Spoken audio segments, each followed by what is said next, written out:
No matter what the offer is, negotiate it. Even if you get one extra week of vacation, even if you get to start working in August, negotiate your salary, your offer. Okay? So again, just a few brief things about that. Get acquainted with the entire package, like I said, because honestly, working here at TCU, we all get we get a tuition benefit. So if I decided that I wanted to get another master's degree, or if my husband wanted to come back to school, or my daughter wanted to come to school, I get tuition reimbursement. So if you add, and you guys know this, how much does it cost to go to school in your 1 year? It's a lot of money. So add that to my base salary. I'm making a good salary.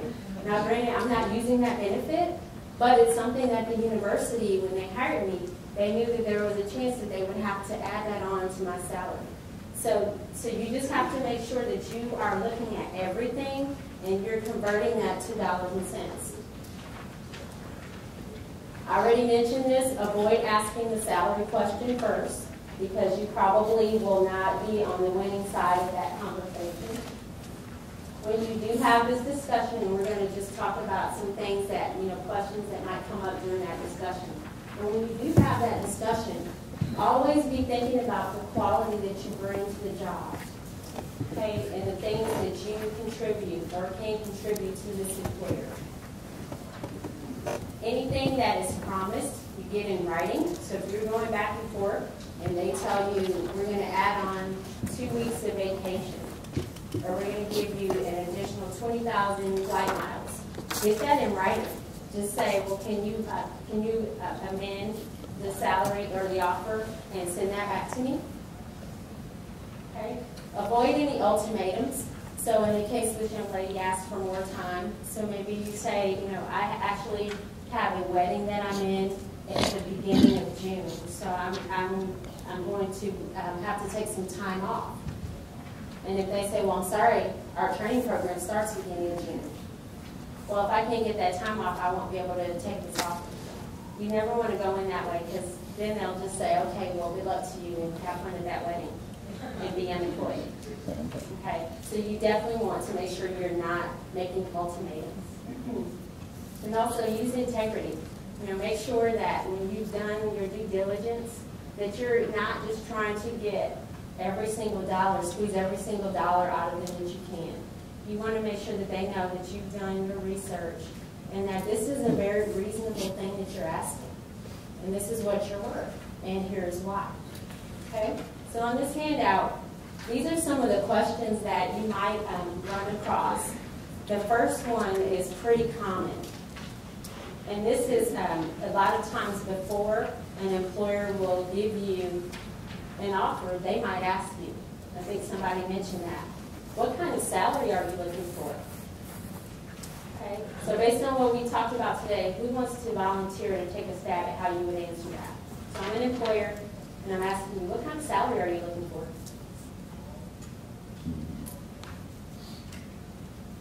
Oh, come on, I know somebody can do it.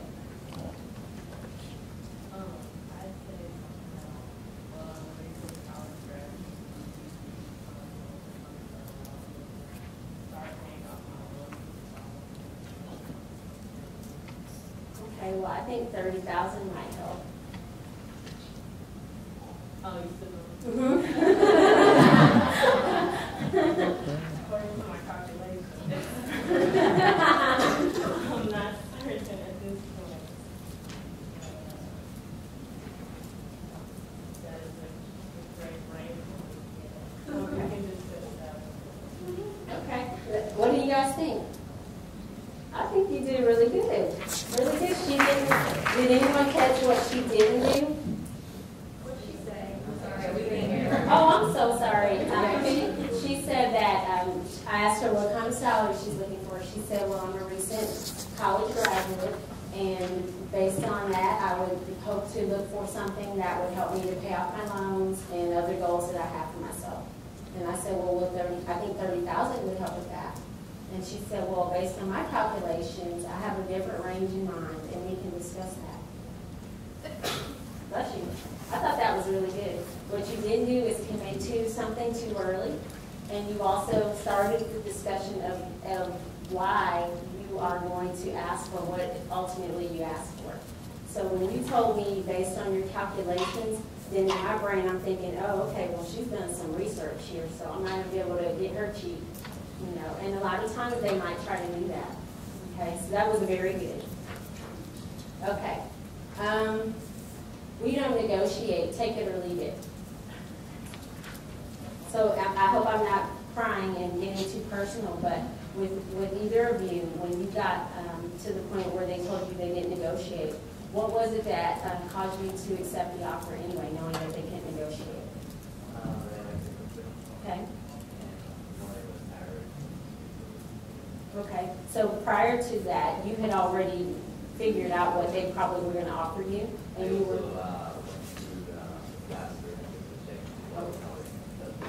Okay. So he said that he had already checked on Glassdoor what the salary average was. He also felt that it's a good company, and he was very comfortable with the offer.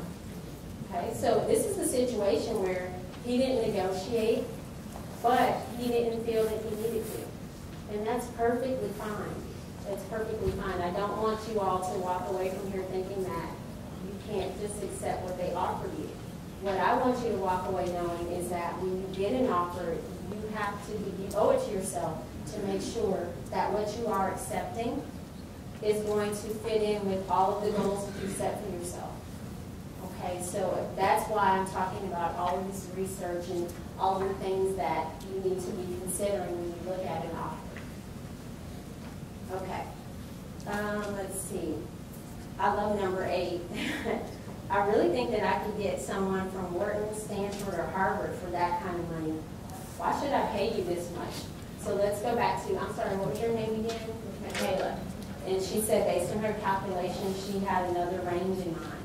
So go ahead, let's continue on. So Michaela, based on your calculations, what was your range? Oh, she's got it, really. At least 45. At least 45, okay. Well, I think I could get someone from Wharton, Stanford, or Harvard, or SMU, or UTA for what I'm offering. Why should I pay you 45?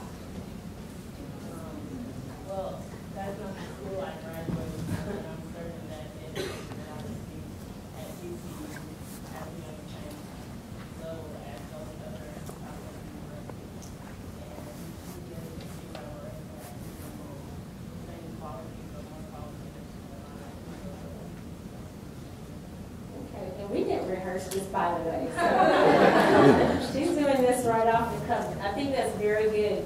Again, it goes back to the confidence, because again, working with MBA students, they hear this all the time. Well, we recruit MBAs from Harvard. Okay, but can they do this, this, and this?